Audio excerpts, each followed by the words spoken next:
Okay, so Amani, since you're the only one here at the moment, have you done one of these before? I'm trying to remember if you said it on any of my classes or some of Stefan's before that. No, so I've looked at some of the recordings you guys have before. Okay. I've taken the practice session and I did one actual GMAT test and it was like a pretty bad score. So just going back over it. Fair enough.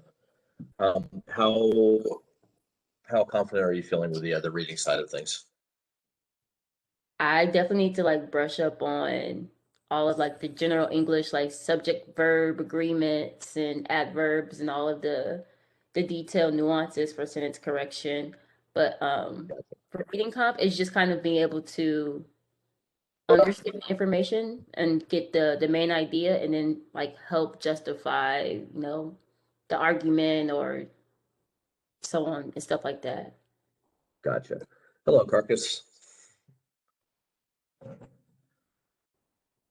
All right, so it looks like we've got a couple, so getting ready to go. So generally the way this is going to work, all right, so it's going to be pretty much like a half an hour, 40 minutes of, kind of general content, general review, kind of how to handle the content and play that we're talking about here, which is going to be about reading comprehension details.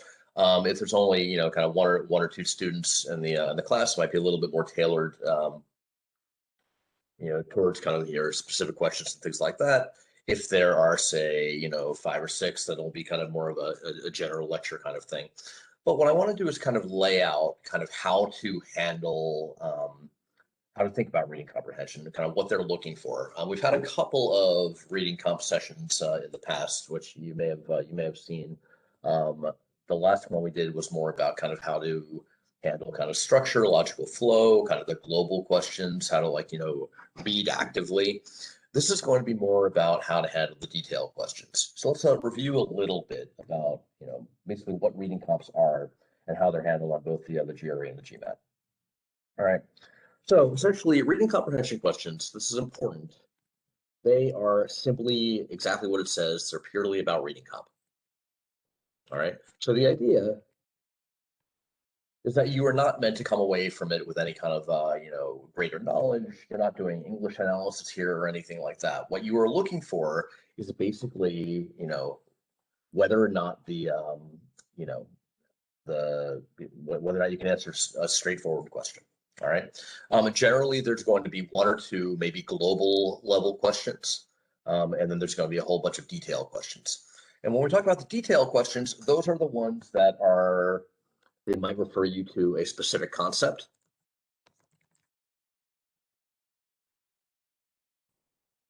They might refer you to a specific paragraph, like in paragraph 2 or 3. Specific line number in some cases. It's like, something about line 12. And the thing is, when you are reading through the first time, it's not really that important to get the details. And that's where a lot of people make a mistake. Obviously different people have different styles of reading, different styles of learning. In general, it's a good idea to read through. And again, we've gone through in in other sessions kind of how to read kind of holistically.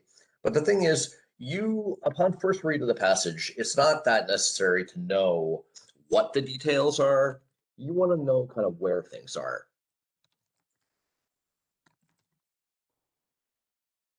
When it comes to retaining details on first read. In other words, when you read the passage through the first time, before you actually get to any of the questions, what you're looking for is, hold on a second.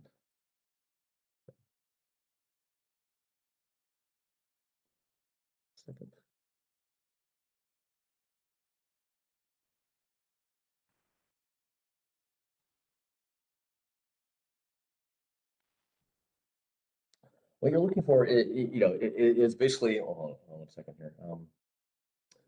You're looking for kind of where things are located. You're looking for something like a passage map. So it's a little bit different when you're taking the GRE or the GMAT. What you're going to be doing is, you might find yourself taking some notes. If it's the GMAT, you might be taking little notes on the whiteboard, that kind of thing. But the thing is, you don't want to worry too much about what specific details are until you're actually referred there by the questions. All right. What you really want to do is have kind of a general map in your head, and that'll kind of, give you a sense of where to go for particular details. When you actually get to the questions, those will, if there's detail that's important, the question will tell you that, right? So if you need something from line 15, don't worry about it until the question is actually saying, hey, go over here to line 15 and check this out. Now, how do you read for details? Well, what you do when you encounter a question that has something kind of specific, you're going to want to make sure that you read the context.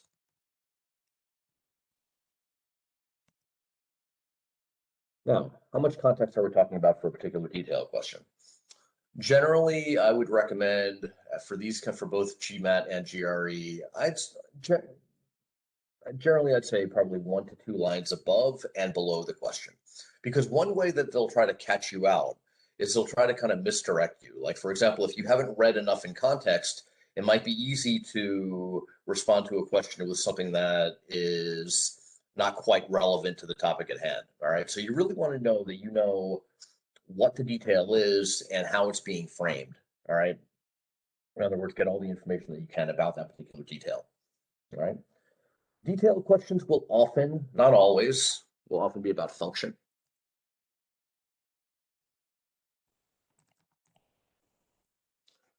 What do I mean by function? Well, a function is really why is something included? Why is the author including something? What, how does it potentially strengthen or weaken his or her point? Kind of how's it being used? It might not only be used by the author, it might be used by somebody making a supporting argument or a counter argument, right? So the details are going to be in there to serve some purpose. You want to be able to kind of identify what that purpose might be. All right. They might come in the context of an inference.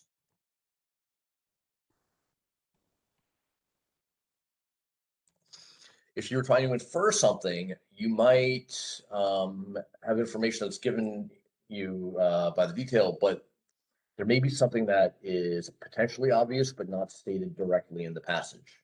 So you'll need to be able to kind of figure out, okay, why is, what am I missing here? All right. One key concept when it comes to detailed questions is relevance.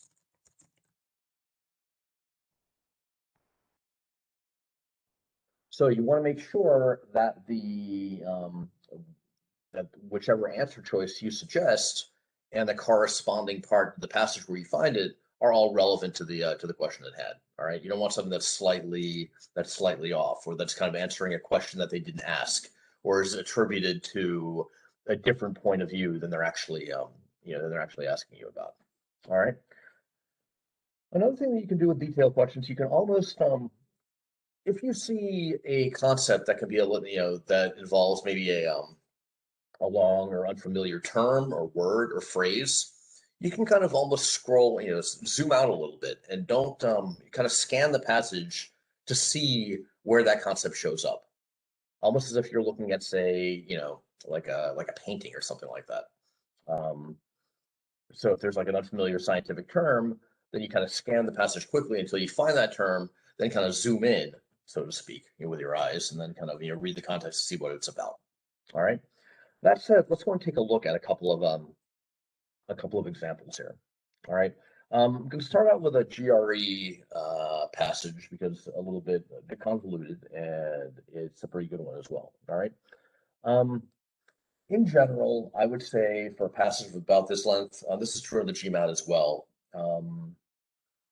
Give yourself probably between, say, something like this, probably about 2.5 minutes to read. Again, you don't want to take all the details in.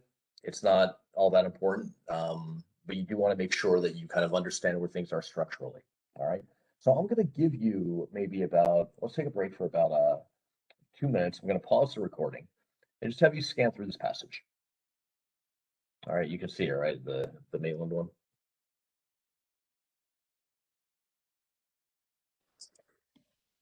I'm going to pause this for 2 minutes.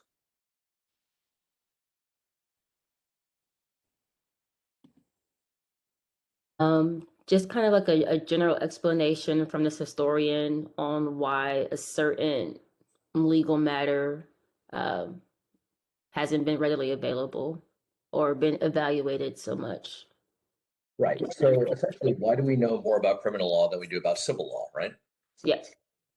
And then structurally, okay, so structurally it's a little different than some of the ones that you find. okay, so it's raising a question. We've got a rhetorical question here, right? Okay, why?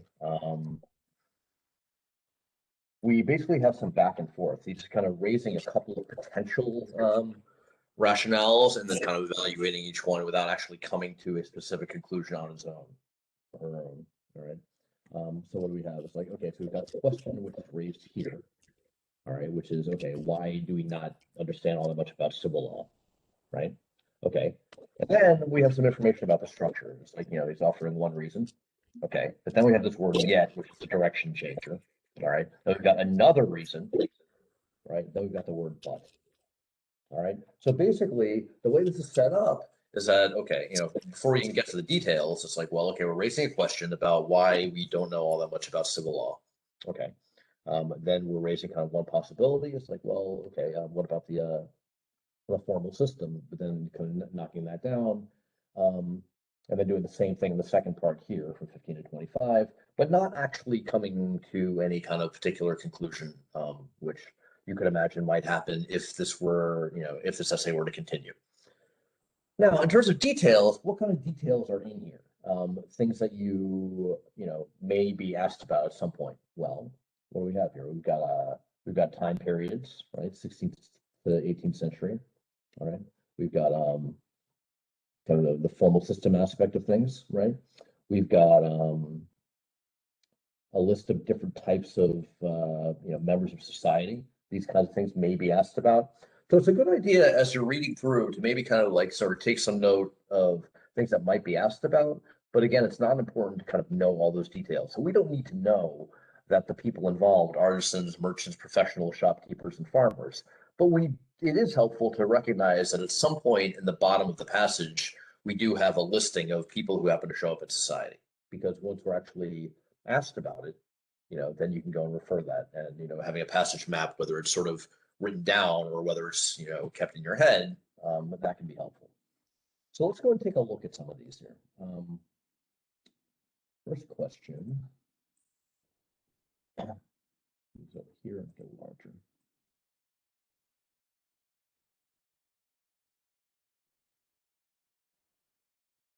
Now keep in mind, I should write this over here if I haven't already. This is important. Answers to detailed questions, with a couple of small exceptions, are going to be in the passage. Now, this is graduate level reading, so that doesn't mean that it's going to be in the passage word for word, but it's going to be in there. All right. So if you're kind of, if you're paying attention, if you're kind of, doing this methodically, you'll be able to find it. All right. Again, it's not like, some kind of narrative English course where you're doing kind of literary analysis or something like that. You're simply meant to kind of answer questions about, what's already been written. So the answers are in there. So you don't want to read too much into things. That's kind of a cardinal rule for detailed questions. All right, so give yourself, maybe 20 seconds to have a look at this question.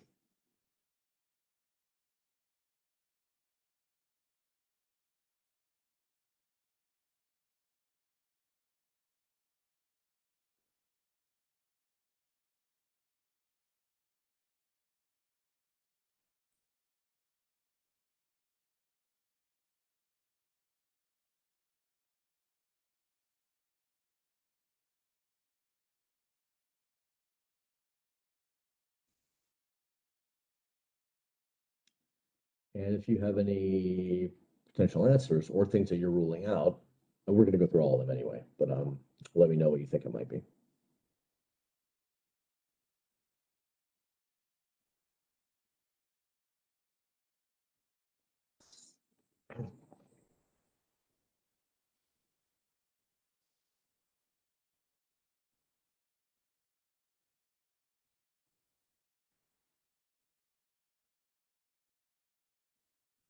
And I'm going to highlight a couple of things that are important to kind of be aware of, right? So obviously the key question is, all right, so let's see. Your answer is E. Okay, let's take a look at all of these. I'm not going to tell you whether you're right or wrong yet. Let's take a look at all of them. What's your thinking on A?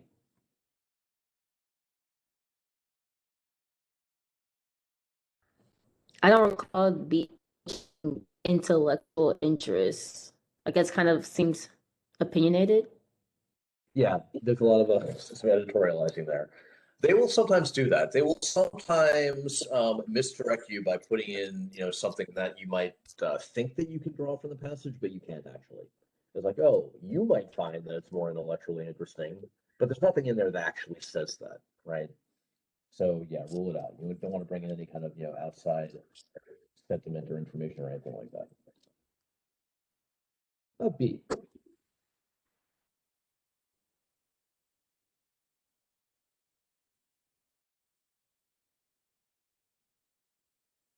Now you ruled out B in favor of E, so I'm wondering kind of what your thinking was.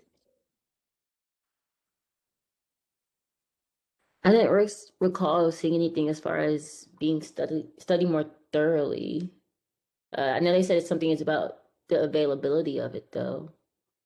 So it's an That's inference, it. but That sort of falls within kind of it's not an inference question, but it kind of falls into the inference category a little bit because it does say right here in line 5, why is it taking so long for historians to focus on the civil law? So they really haven't focused on it. See, so line 5 really does get to B. The so long is really kind of the the the big clue there. All right, so it's just basically saying this, like, okay, they simply have not gotten to that level yet. All right, so I would leave B in. C is one of those situations where you want the scope to be not too narrow and not too broad. C is really, really, really broad. We're not talking about kind of relevance to general social history overall. That's way out of scope. So you want to be careful of those. I'm going to draw with a mouse here. Okay. Now, involves a study of a larger proportion of the population. That misdirection is coming from stuff like kind of line 20 to 25. All right. Because they're talking about, other elements of the population, but it's not talking about who's being studied, right? mhm. So that's a good example of kind of using the material in lines kind of 21 to 24 incorrectly. So that's wrong. Now, your answer here is a tricky one, and that's the one that most people, well, not most, but a lot of people guess. It doesn't actually say that criminal law doesn't require the mastery of the law. Yeah, see, for you to be right, you need to say that criminal law does not require the mastery of a formal system of procedures. Because saying the history of criminal law differs from civil law in that criminal law doesn't require it, but yeah, it does. Ah, See that? So they're kind of using the wrong one. yeah. So I would say that yeah, B is definitely the best answer. So simply the fact that historians have not been focusing on the civil law, but they have been focusing on the criminal law, means that B pretty much, kind of by association, has got to be right. Okay. Take a look at another one.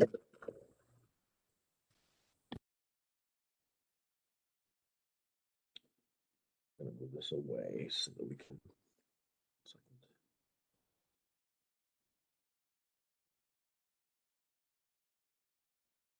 So we're here. I'll work on the next one.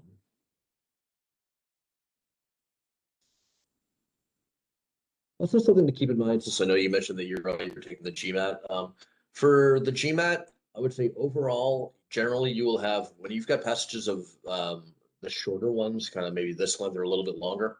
Um, Usually they will be associated with 3 questions. So I would say, anywhere around maybe 6 minutes total to handle the entire thing should be fine. For the longer passages that, will often have 4 questions associated with it, something more like 8 minutes might be more what you're looking for. All right. Okay, so have a look at this one.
So let's see that. Okay, your answer is D.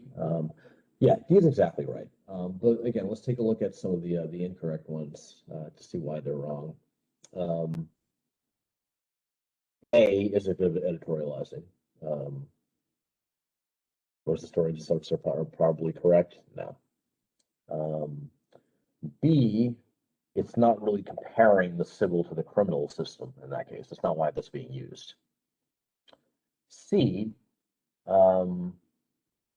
that's a good example of misdirection. We're not talking about, we're not comparing the ordinary citizens to the elite. It's not a matter of kind of like, who's, who gets more attention here. D, as you're saying, is the best answer, saying, hey, look at all these people who actually use the civil system. So the argument that it wasn't widely used as a rationale for it not being studied all that much can't be accurate, because in actuality, it was widely used. So D is the best answer. And yeah, E is just a little bit, it's a bit too loose. It's not, it's not countering that particular argument. So yeah, D is the right answer for that. Okay, let's look at a third one.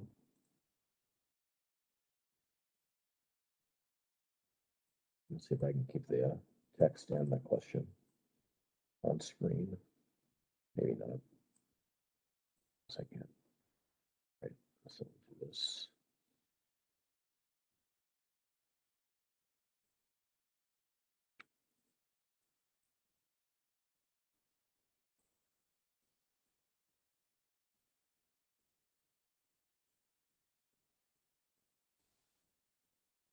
Okay.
I didn't see your answer. Right. So your answer is D.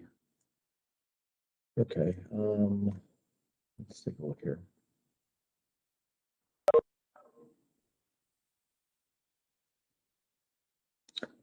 Okay, what I think they're looking for here, I think that, hold on a second. Yeah, it's going a little bit, a little bit far there. Let's go and take a look at all of them. I think the answer that they're looking for is B. Let's take a look. Okay, what's the widespread assumption? That's the first thing that, and one reason that you want to actually kind of read the context. The widespread assumption here is what? It's that, oh, well, okay, most people in early modern England had little contact with civil law. So conventional wisdom, this is what most people think. Okay. But the thing is, that doesn't necessarily link directly to, providing a plausible explanation for historians' failure to study the civil law. It's just talking about kind of why people happen to be incorrect. All right. But let's take a look at some of the other ones. A is clearly not right because the widespread assumption is false, right? And you can tell that if that were so. And then, he lists all these professionals and shopkeepers to demonstrate that the widespread assumption that they had little contact with civil law is not actually accurate. Okay, so that can't be right. What about B, though? Because it's inaccurate. Well, that's certainly true. We know that the author believes that the widespread assumption is not right. All right. The history of civil law should enrich the general historical scholarship of the period. Well, yeah, because basically if we actually kind of start paying attention to these other aspects of society, this widespread aspects of society, and how they actually used civil litigation, we'd learn a lot. So even though it's not stated directly, it's well, it kind of is. I mean, it's a pretty it's a pretty reasonable kind of conclusion to make. All right. So if we actually studied civil law more, we would learn a whole bunch about society. So B is a plausible answer. All right. C is irrelevant. Yeah. And then E, that's also irrelevant / out of scope. So,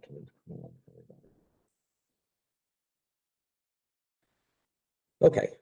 So let's wrap up here. Usually what I'll do, we'll do about half an hour or so of content, and then I will stick around for 20, 30 minutes for for any questions, things like that. So happy to to answer any questions that you might have about reading comp or the GRE or the GMAT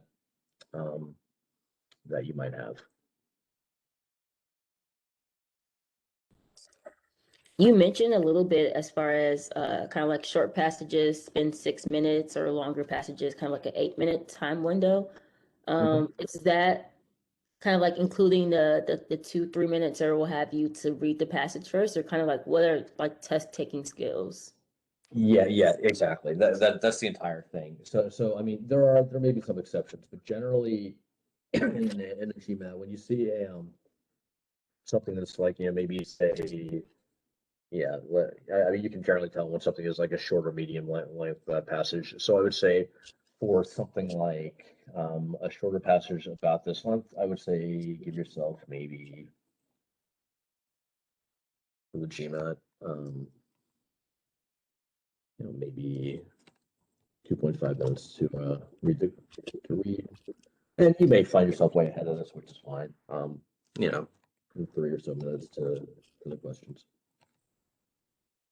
something like that, or 3 to 3.5.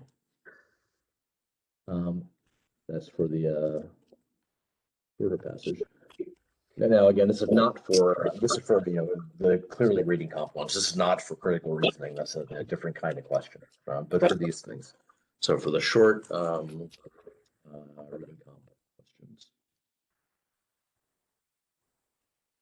for the longer ones, you might think more along the lines of say 3.5. That's give or take. That's for the passage. Say 4 to 4.5 for questions.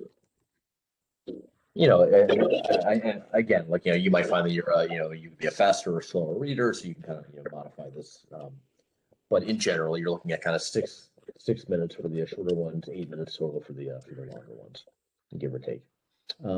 It's also a good idea. Keep in mind that it's with the GMAT, because it's it's section, or it's an adaptive test. So you want to be aware of the kinds of questions that tend to be more comfortable or tend to be harder, right? So some of the harder detail questions might be the kinds which say all of the following except, right?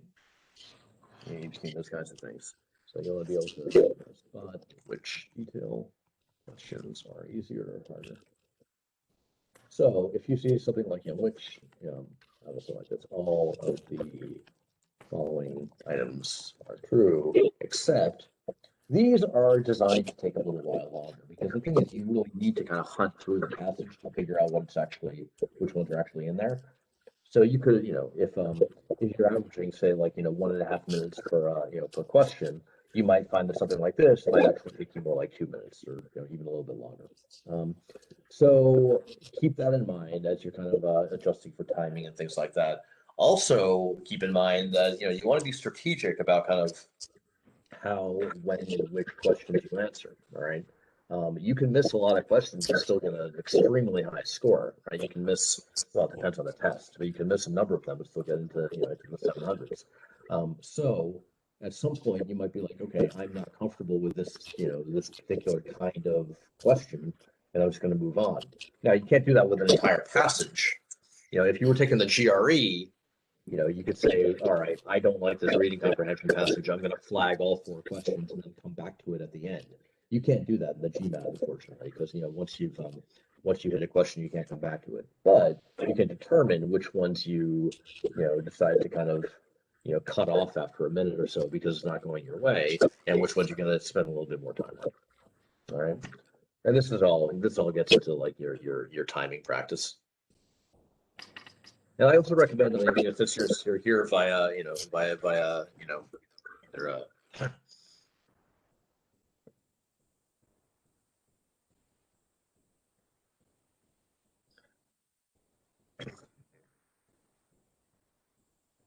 so everyone check out the chat window here. Yeah.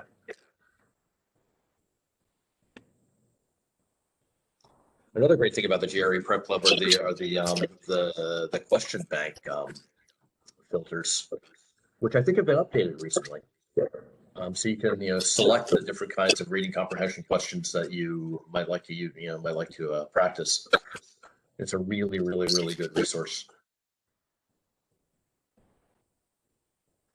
Are there any specifics as far as total differences between the GMAT or GRE and reading comp, other than to be able to come back to questions later? Yeah, there's a few. Sometimes you'll find that the content can be a little bit different. Sometimes on the GMAT side, you'll find things that are, it can sometimes be more, business or managerial related. Not always. I mean, you can find things like scientific passages across both. You will often find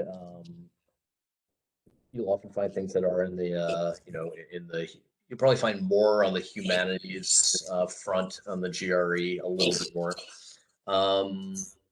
You'll find that kind of the approach to nuance can be a little bit different on the GRE and the GMAT, but they're pretty close. So yeah. I mean, like, have you taken a look at any GRE ones as well, or you're definitely taking the GMAT? Yeah, it's a hard GMAT answer for me. Yeah. But yeah, they're quite similar. I mean, the big difference in the in the verbal section is between the GRE and the GMAT is that the GRE is vocabulary focused, the GMAT is grammar focused. The GRE doesn't have a dedicated critical reasoning section. Although you might find on the GRE reading comps, you may get some logical analysis questions on the reading comprehension, but they're quite similar. Do you have any like recommendations of sites where just to kind of help better with reading comprehension in general, just kind of get used to like historical or scientific passages? I mean, I would say here. I mean, between GRE Prep Club, GRE Prep Club, and GMAT Club. Both of those have a ton of reading resources. You also may find stuff on things like like Prep Scholar. I'll write that down. So the one here, GRE Club Prep Club / GMAT Club. Or prepscholar.com. You'll find a lot of those. I mean, in terms of kind of like free blogging content. My Guru has a blog as well.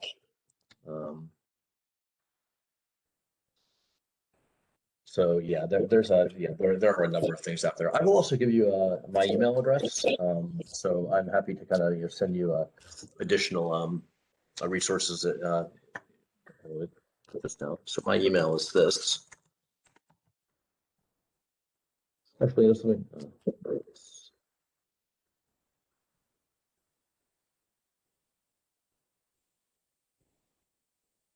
you typing in the So chat? you're welcome to contact me. To drop me a line anytime, and I will. Actually, if you want to send me your email address as well, and then I'll go in. Yeah, I just didn't see where your notes were. I don't think you were typing in the chat, were you? Yeah, it should be in the chat. I can put it on one. I'll put it on the top too. 1 second. So yeah, my name is Steve. Markovsky. Yes. You can email me directly here if you want, and then I'm happy to share some resources with you. Okay. Grab this. Great. All right. And again, I'll be around for a little while. Yeah, but I will. I'll send you some references which could be helpful, both online and books as well. What are you using for your current? So I Preps? purchased some of the OG material, but I'm looking to kind of actually get some further like online to sessions, some coaching sessions. I do know there's more I can tap into, kind of like on individual study for sure, but definitely want to Sure. make available resources. Yeah. So I'll send you a list of a few things. All right.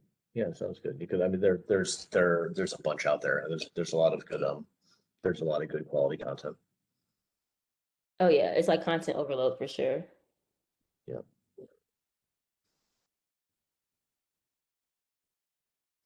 Of course, we do classes as well. I'll send you information about that offline. Thanks, I really appreciate it. I saw a little bit and I kind of was fishing around on my group. That's kind of how I found this session and signed up for it. But like you said, there's tons more. I just want to hit the tip of the iceberg, I'm sure. Oh yeah. No, I'll share a bunch of stuff with you. All right. Okay, so I guess I'll wrap things up. Yeah. So thanks for dropping by. Oh, here we go. All right. Marcus has some. Oh, perfect. Thank you. Fantastic. This guy's the expert. Oops.